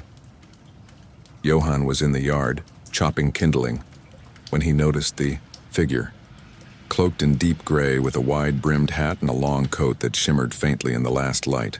Not noble, not poor, just precise. Are you the one who ends time? The man asked. Johann leaned on his axe. I am the one who ends sentences. Not quite the same. The man smiled, barely, then reached into his coat and pulled out a small box wrapped in velvet the color of soot. He held it out. Johann did not move. It's not cursed, the man said. That's exactly what someone offering a cursed object would say. Still, curiosity won. Johann took the box, opened it, Inside was a clock, pocket-sized, brass casing, delicate etching around the edges. But where the hands should have been, nothing. Just the smooth, pale face of time, untouched and unwound. No. Hands? Johann asked. They move, the man said. Just not in the way you expect. Johann turned it over. No markings, no hinge, no sign of mechanism. Why give it to me? Because you mark time differently. With that, the man tipped his hat and walked away, toward the woods, toward the fog, toward silence. Johann never saw him again. That night he placed the clock on the mantel. Dieter examined it later, holding it up to candlelight. It doesn't tick. No, Johann agreed. Maybe it's broken. Or maybe it's right. They left it there. Days passed. Nothing changed. The clock didn't move, didn't tick, didn't even catch the light the same way twice. But something shifted. Johann began to dream again. Not of gallows or names or blood, but of clocks. Dozens of them, hanging from trees, ticking backward, floating, opening like flowers. In one dream, he stood in a field and every blade of grass whispered a different hour. He told no one, but he began to watch time differently. He woke earlier, slept later, took longer walks, spoke more often. He counted not hours, but moments. A bird landing on the fence, Dieter humming while sharpening blades, a stranger at the market smiling without. He began to write short notes, one each day, slipped inside the clock's velvet box. The sky smelled like apples. She wore blue ribbons in her hair. I laughed before I realized it. Dieter noticed. You're not morose, he said one evening. I'm not dead yet, Johann replied. But you're softer. Don't get used to it. The clock became a symbol in the house. Neither of them acknowledged it aloud, but both glanced at it often. A reminder that time, like judgment, doesn't always follow the same rules. Then, one morning something changed. Johann woke early, walked to the hearth, and saw the clock face was different. A thin, faint scratch, barely perceptible, ran from the center to the edge. Not a hand, not a crack, just a line. He watched it for days. It didn't move, but each night he added a new note. I remembered my mother's voice. Dieter called me old and I didn't scowl. I saw a girl chase geese and I didn't worry who her parents were. The line thickened. Dieter, ever the watcher, said nothing. But one night he placed a note in the box too. I'm not afraid to become you anymore. Johann didn't read it, but he knew. By winter the line had become two. They crossed at the center, still silent, still unmoving, but somehow watching. On the eve of the year's turning, Johann placed the clock outside on the windowsill, facing the moon. He whispered, I'm not asking for more time, just to notice the time I have. The wind answered with stillness. The next morning, the clock was gone.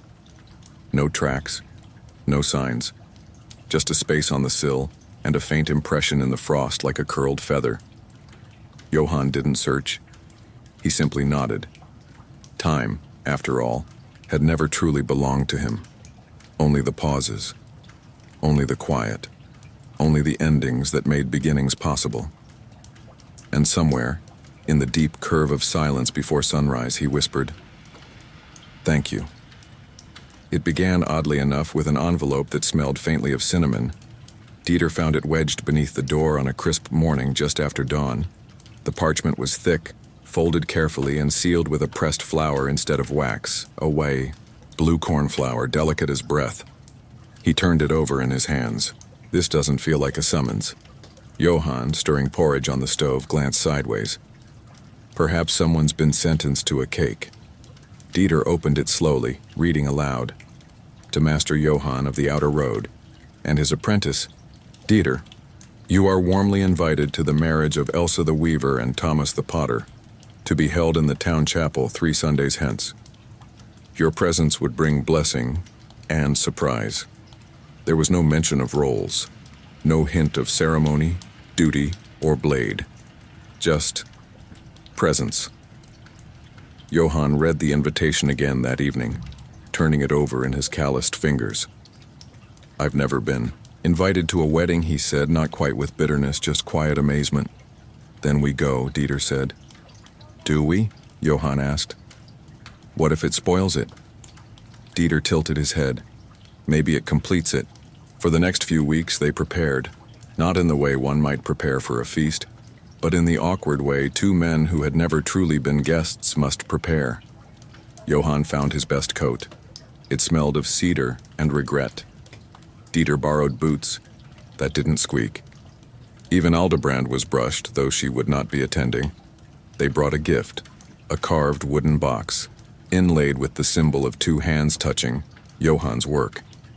Inside were herbs wrapped in linen, a silver spoon, and a note that simply read, "May your silences be full of peace." The day of the wedding arrived bright and clear. The town square shimmered with ribbons, music floated in from every direction, and the chapel was adorned with garlands of wheat, lavender, and linen dyed soft hues of green and gold. They stood at the edge for a while. Johann watched people laugh, talk, embrace. He felt like a statue carved in the wrong place. Then a voice called out, "Master Johann." It was Thomas the potter, smiling like a man who had never known fear.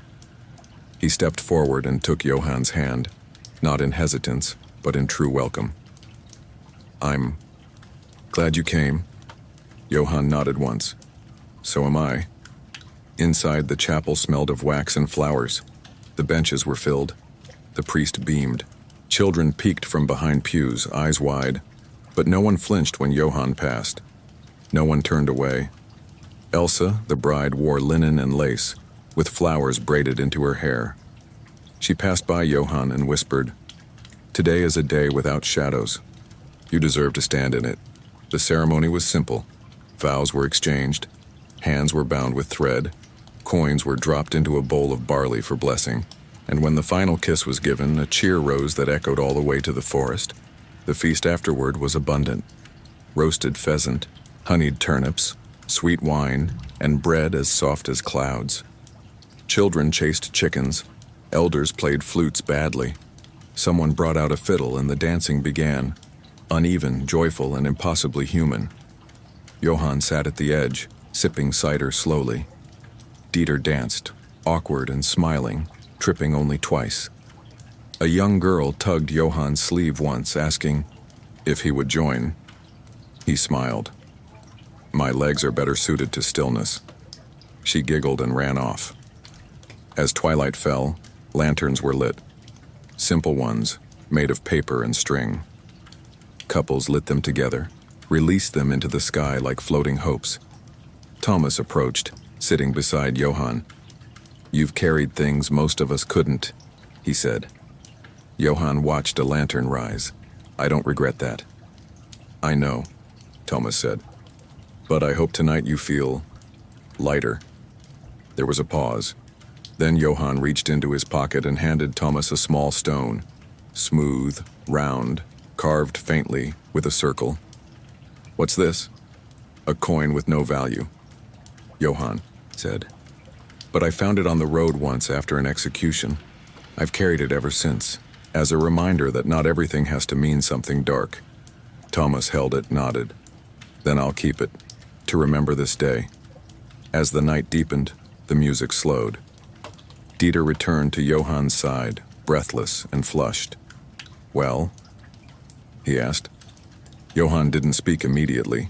He looked around, at laughter untainted, at faces turned upward, at candles flickering gently against the dark, and said, "This is what people fight to keep." They walked home in silence, a comfortable, complete silence, no weight, no echo, just the sound of gravel under boots and a cat waiting at the door. Before bed, Johann opened the ledger, not the one of names, but the small one he kept for himself. He wrote one sentence. "Today I belonged." Part 17. The Mercy Petition Word Count, 1003. The letter arrived on a Thursday, in the hour just before dusk, when the shadows begin to stretch long and thin across the wooden floors, like silent fingers reaching backward in time. It was sealed in black wax, rare, even in Johann's line of work. Black was for mourning, for oaths, or for the kind of request that no one truly wanted to make. The courier had no name. Just left the envelope in the iron box at the edge of the property, then vanished before anyone could ask where he had come from or where he was going. Dieter found it. He brought it inside like something fragile, like something that might bite. "It's strange," he said. "Heavier than it looks." Johann broke the seal with a knife, unfolded the thick paper. The handwriting inside was precise, slow, and painfully neat. A kind of care that only came from someone who had taken too long to write, something that shouldn't have to be said. "To the executioner of Red Hollow I have been condemned. My charge is treason. I do not contest it. I do not request a pardon. But I ask humbly for one mercy, that it be your hand that ends my life. No stranger, no proxy, no spectacle. I have seen death mishandled. I have heard bones crack where they should not. I have watched the end become cruelty instead of closure. I do not fear death, I fear disgrace. Please let me die cleanly. I entrust my dignity to you. No name, no location, just a folded slip of paper beneath it, with 4 words in smaller ink, for the sake of dignity." Johann folded the letter again and laid it flat on the table. Dieter hovered nearby. "Do we know who wrote it?" "No," Johann said, "but you'll find out. I have to." That evening he walked to the magistrate's house. The building was built of black stone and always smelled faintly of wet wool and ink. The magistrate, a soft-bellied man with sharp eyes and a perpetually creased forehead, received Johann in the study. When Johann laid the letter on his desk, the man read it once, without flinching. "Yes," he said. "I expected this. You know who it is, Henrik Volker." Johann blinked. "The soldier?" The magistrate nodded. "Captain Volker, yes. Decorated, respected, but careless with words." "What did he say?" "He questioned the Duke's tariffs, publicly, suggested the war tax should be lifted, then suggested the Duke himself should pay it first." "Did he incite rebellion?" "No, but in these times, questions become fires." Johann exhaled. "There will be a trial?" "A formality." Johann left without another word. Back at home, he told Dieter. "He's not asking to live," Johann said. "Only to leave with honor." Dieter was quiet a moment. "Would you grant it?" Johann looked at his hands. "I've given death to those who deserved worse. I can give mercy to someone who asks." 3 days later, Johann visited Henrik in the prison. It was a quiet cell, clean and without chains. Henrik sat on the bench, back straight, eyes alert. "Thank you for coming," he said as Johann entered. "I read your letter," Johann replied. Henrik smiled, tired, but real. "I've seen your work," he said. "Even when others look away." There was no animosity in his voice, just acceptance. "I was careless," he said, "but not wrong." "I don't judge that," Johann replied. "I know." They sat for a while. Henrik spoke of war, of mud and fire, and brothers who died for lands that changed hands again 2 months later. "I'm tired," he said finally. "I don't want more speeches, just a clean end." Johann nodded. "You'll have it." The execution was scheduled quietly. No public notice, no crowd, just the 2 of them, and Dieter, who stood back in silence, hands clenched. Henrik walked to the platform without fear. He knelt without being told. Before the blade was drawn, he looked up. "My mother always said, if death comes, meet it standing." "You're kneeling," Johann said, almost gently. "She never saw this platform," Henrik replied and smiled. Johann raised the sword and spoke a single word. "Peace." Then did what he had done so many times, but for once it did not feel like an ending, only a release. That night, Johann placed no name in the official record. Instead, in his private ledger, he wrote, "He asked for dignity. I gave what I could." Dieter found him later sitting beside the fire, silent. He wasn't afraid, Dieter said. No, Johann replied. I think that frightened me more than if he had been. Johann didn't answer. He just handed Dieter a small coin, round, worn, no markings. Henrik gave me this, he said. From the battlefield, he carried it for luck. What do we do with it? Nothing, Johann said. We just remember where it came from. He stood, stretched slowly, and added, There's mercy in remembering, even if no one else sees it. It had been years since anyone knocked on Johann's door with good intentions, so when the knock came, a steady, confident 3 taps, Johann instinctively reached for the worn handle of his blade, then stopped.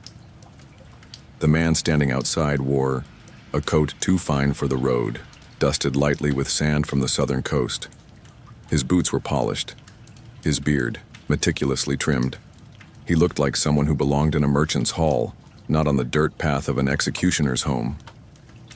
Johann, the man said, smiling. You've aged well. Johann squinted. That's a polite way of saying you expected me dead. The man laughed. I'm Emil, your cousin. Johann blinked, then frowned. Tobias's boy? Yes. Tobias never liked me. No, Emil said. But he respected you, which from him was something like affection. They sat in the kitchen over bitter tea and dry bread. Aldebrand sniffed Emil's coat and, after a brief inspection, deemed him unthreatening. Dieter stood nearby, watching closely. So, Johann said, sipping slowly. Why now? Emil leaned forward. Because our family is nearly gone. Tobias died last winter. My brother left for the colonies. I'm the last, and I've started to think, maybe it's time to bring something back. Back? The family name. Its story. Johann raised an eyebrow. Which part of our story do you want? Emil smiled. The one before the blade. There was a pause. Then Emil pulled a scroll from his coat and rolled it out across the table. It was a land deed. Southern fields, olive groves, a vineyard, a house with walls painted in pale sun-dried white. This, he said, is yours if you want it. I can manage the title transfer. You wouldn't have to speak your name. Just rest. Grow things. Let your hands forget the edge of steel. Johann stared. The map showed gentle hills, slow rivers, and an orchard planted long ago by hands now lost to time. Dieter leaned over, breath caught in his throat. You could go, he whispered. You could be done. Johann didn't answer. Spent the rest of the day walking. The wind was gentle, the sky overcast but warm. Leaves rustled beneath his boots like old parchment. He walked past the edge, past the graves, past the town's outermost tree. There he sat on a rock and listened to the birds. One of them chirped a 3-note rhythm he hadn't heard since childhood. Rest, grow, forget. That evening he spoke. I remember the olive trees, he said to Dieter. I was small. My mother held my hand. I dropped a stone down a well and cried until she promised me it would reach the moon. Dieter smiled faintly. Do you want to go? Johann looked at his hands, still calloused, still strong but slower now. I want to know what it feels like to wake without waiting for a name. They were quiet. Then Dieter said, If you leave, what happens to this? Johann looked around. The tools, the ledger, the rope, the wood, the chair where confessions had been heard, the wall that heard more than it should. You could take it, Johann said. No, Dieter replied. I could continue it.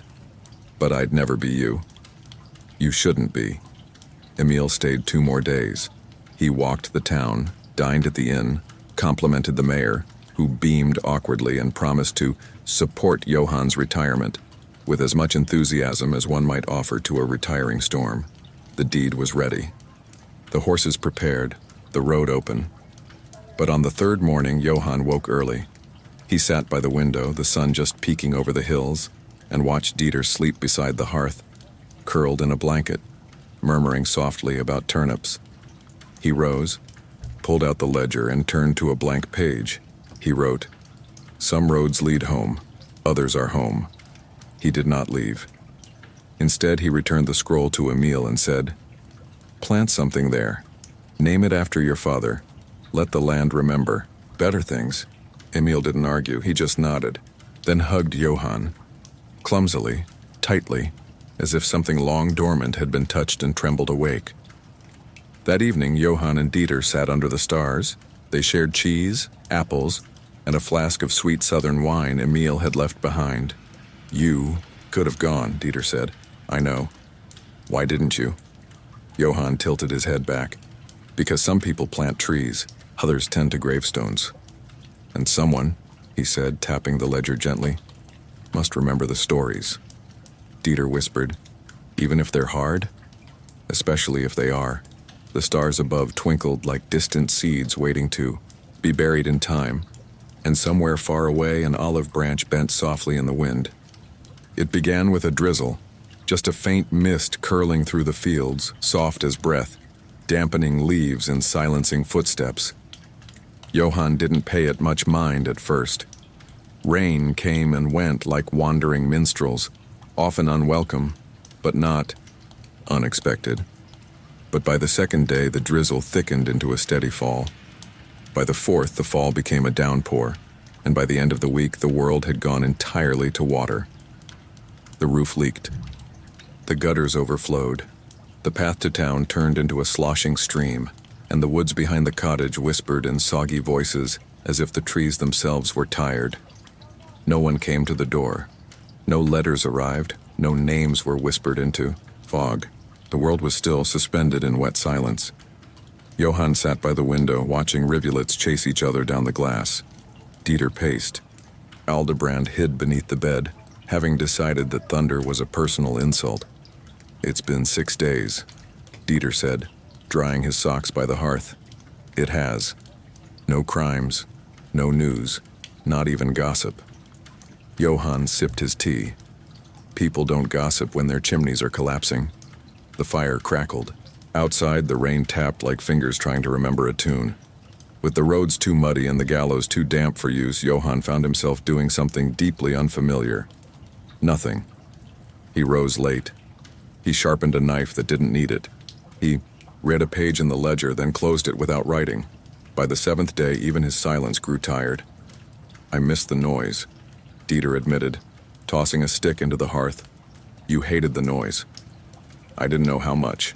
They played a game of stones, an old game Johann had learned from a man once sentenced for cheating at dice. They carved spoons. They tried, and failed, to catch a mouse that had taken up residence in the pantry. At one point, Johann stood in the doorway, rain slicking his coat, and stared into the gray expanse. "There was a time," he said quietly, "when this would have terrified me. The rain? No. The stillness." He turned back inside. "When I first took the job, I feared 2 things, getting it wrong and not being needed." Dieter nodded slowly. "What do you fear now?" "Nothing." He paused. "Everything." That night, thunder rolled across the hills.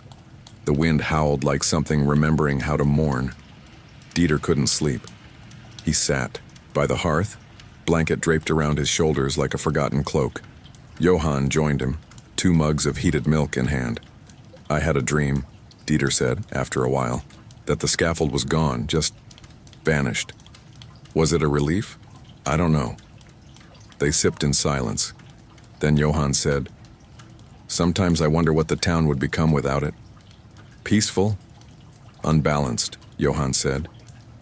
"The thread is part of the rhythm. Remove it and they'll find new edges, different kinds of blades." Dieter frowned. "That's bleak." "It's honest." In the morning, the rain stopped. Not with drama, not with light, just absence. The world dripped, the earth steamed, and slowly, life crept back in. Children shouted in the street. The baker reopened. A man wandered by selling eels. No one mentioned crime. No one asked for judgment. Johann and Dieter walked the path into town. Mud squelched beneath their boots. The gallows stood untouched. For now, Johann said softly. That night, Johann lit a candle and opened the ledger. Instead of names or crimes, he wrote one sentence. The longest silence teaches the loudest truths. Then he closed the book, poured 2 cups of tea, and listened, not for footsteps, not for orders, but for the rain, not falling now but remembered. He arrived on a morning that smelled of dry leaves and cooling iron. One of those in-between days where the summer hadn't quite gone, but autumn was already clearing its throat. The man rode no horse, carried no sword, wore no cloak of status or signet of office. He simply walked, his boots dusty, his hands bare, and his gaze steady. Johann saw him first from the bench outside the house, sharpening the edge of a wood chisel for no particular reason other than habit. The man didn't knock or call out, he simply stopped at the gate and waited like someone unbothered by time. "You're the one who judges?" the man asked after a moment, voice calm. Johann looked up. "I'm the one who enacts what others decide." The man smiled. "Good. Then you're the one I'm meant to meet." He introduced himself as Lin, just Lin. No surname, no town, no allegiance. He was, as he explained, a mapmaker by trade, not of land or sea, but of people. "I travel," he said, accepting a mug of lukewarm tea, "to learn the shape of things, not just roads, but how people fit inside their lives." Dieter, curious as ever, joined them by the hearth. He studied the stranger with narrowed eyes, but Lin seemed unfazed. He carried the air of someone who had dined with mayors and slept beneath carts in the same week. "So what are you mapping here?" Dieter asked. Lin gestured around. A town, a silence, a profession passed between men like a torch with no fire. Johann raised an eyebrow. "You came to speak of execution?" Lin nodded. "I came to ask a question." There was a pause. Then Johann gestured. "Go on." Lin leaned forward, elbows on knees, eyes calm. "Has anyone ever asked you why you kept doing it?" Dieter looked up sharply. Johann blinked, then sat back slowly. "Many have asked how. Some asked how often. A few asked if I slept well. But, no, I don't think anyone's asked that." Lin smiled gently. "Then I'm glad I did." Johann stared into his tea for a long moment. The steam had already fled, but the warmth lingered. "I kept doing it," he said slowly, "because I believed if I stopped, someone worse would take my place. Someone careless, someone cruel." Dieter nodded. "That's what I always thought. But that wasn't the only reason." Johann continued, voice low. "It became a part of me. Not just the act, the watching, the recording, the remembering." He looked toward the shelf where the ledger sat. "There's something about holding the last moment of someone's life," he said. "It changes you. And then if you're not careful, it becomes you." Lin tilted his head. "So why not walk away? Why not let that part go?" Johann was quiet again. Then, "Because I thought the weight kept me real." There it was. The silence in the room shifted. Dieter stared at the fire. Lin, ever patient, waited. Johann spoke again. "There's a danger, you see, in letting go of all weight. Float too far and you forget your shape. I needed the work to know where I ended and the world began." Lin set down his empty cup. He turned to Dieter. "And you?" he asked. "What will you do when he is gone?" Dieter opened his mouth, closed it, then opened it again. "I don't know if I'll carry the work. Not all of it, but I'll carry the memory of it." He glanced at Johann. "And maybe I'll try to change what it means. To others. To myself." Lin nodded. "That's enough." He rose. The conversation had ended not with a bang or revelation, but with the soft latching of truth into place. Before leaving, he handed Johann a small parcel, wrapped in linen, tied with a loop of reed. "For you," he said. "No maps, just a question."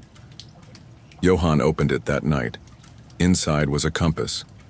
Its needle spun slowly, as if unsure where to settle. There was no north, no markings, only a tiny phrase etched inside the lid. Find where you stop pretending. That evening, Johann opened the UDIS ledger. He added no name, no date, no sentence, just a single line. Today, someone asked why, and I answered. Dieter read it over his shoulder. You never wrote things like that before. No, Johann said, because I didn't think it mattered. And now? Johann closed the book. Now I think the question is more important than the answer. The next morning, Johann found Dieter hanging a small plank on the front of the house. He had carved it himself, uneven letters burnt into the wood. We listened first. Johann smiled. No one laughed at it, not even the butcher. And that week, 2 people came, not for punishment, but for peace. One was a mother with a secret too heavy to hold. The other a boy who had stolen bread but returned it before it was missed. They sat, they spoke, and they left lighter. Johann watched Dieter at the table, scribbling into a new ledger, his own, rough and blank. He'll be better than me, Johann murmured. Aldebrand, curled by the window, flicked her tail once as if to say, of course. It began with a box, not one sealed with iron or engraved with family crests, just a plain wooden thing scuffed at the corners and tied shut with twine so old it cracked when touched. Dieter found it in the attic. He'd gone looking for spare oilcloths and come back down dusty, sneezing and cradling it in both hands like something alive. It was under a stack of old sacking, he said, behind the cider crates. Johann looked up from his chair near the fire, setting aside the polishing cloth he'd been using on the clasp of the ledger. His fingers brushed the lid of the box. He stared at it for a moment, long enough for Dieter to realize this was no ordinary relic. Johann untied the twine. The lid creaked. Inside lay lanterns, dozens of them, each made from rice paper, delicate as dried petals. Some were collapsed flat, others half-folded. The framework was simple, thin strips of willow or pine, shaped into gentle cages meant to catch the wind. Most bore writing, some names, some symbols. Others had single words painted. In faded brushstrokes, forgiven mother water silence. Dieter touched one with a finger. Are these for the festival? No, Johann said softly. These are for the forgotten. He lifted one out, careful not to tear the brittle edges. There was a tradition, long ago. Once a year, just after the harvest and before the first frost, my father and I would light them, for the nameless, the ones we buried with no kin, no prayer, no legacy. Dieter held a lantern up to the light. The paper glowed faintly like a ghost trying to speak. Why did you stop? Johann was silent for a moment. Because the town forgot, or wanted to. He folded the paper lantern back into the box. And I didn't want to remind them. Later, that night, Johann sat with the ledger open in his lap. Not the official one with its lists and decrees, but his personal record. The quiet book, the one where he wrote things no court would accept and no priest would bless. He turned to a blank page, wrote one line. Not all are remembered by name, but all deserve a light. The next day, Johann and Dieter prepared. They mended what lanterns they could, replacing torn paper with new sheets, careful to preserve the old words where possible. The ones too far gone, they rewrote. They dipped brushes in ink and wrote fresh offerings. Dieter added one that simply said, I tried. Another said, he was more than his crime. They spent hours in quiet concentration. Even Aldebrand, usually dismissive of ceremony, stayed close, perched atop the cupboard, tail curled neatly, watching as if she understood. On the third night, they carried the lanterns to the hill just beyond the edge of town, the place where the graves lay. Where stones bore no names and silence was the oldest inhabitant. They brought no crowd, no town crier, no priest, just themselves, and wind, and matches. Each lantern was lit with a murmur. Some had names whispered after them, some only a pause. But each one was lifted, held a moment, then released. One by one they floated upward, some fast, some slow. A few twisted gently, flickering in the updraft like dancers with trembling arms. Dieter watched the sky with wide eyes. "It's like watching the soul leave," quietly. Johann didn't answer right away. He was watching a lantern that refused to rise, caught in a breathless moment between earth and sky. Then, as if deciding, it lifted. "I used to think this was about them," Johann finally said. "But I think now it's also about us." "Us?" "Yes, those left behind, those still holding the rope." They stood in silence as the last lantern disappeared. Below, the town glowed softly in the distance. No one asked questions about the lights that night. Maybe they didn't want answers. Back at the cottage, Johann opened the ledger again. He wrote, "The dead ask nothing, but we owe them anyway." He turned to Dieter. "When I'm gone," he said, "don't let them turn this into something simple." "The work?" "No," Johann said. "The story." He rose, went to the old trunk at the foot of his bed and pulled out another ledger, smaller, unmarked. "Yours now." Dieter hesitated, took it with both hands. "I don't know what to write yet," he said. "You'll know when the silence tells you." They sat by the fire until it went low. Neither spoke of endings, only of what might continue. Outside, the last of the lanterns burned out in the sky. But the light, though small, had already changed the night. It was not a remarkable morning. No storms, no omens, no messengers riding in with urgency or death in their saddlebags. Just a cool breeze, a sun half hidden by cloud, and the smell of distant hearth smoke drifting down from the northern hills. Johann woke earlier than usual, not because of a sound or a dream, but because his body, unasked, decided it was time. He sat on the edge of the bed for a while, watching the light paint itself onto the wooden floor.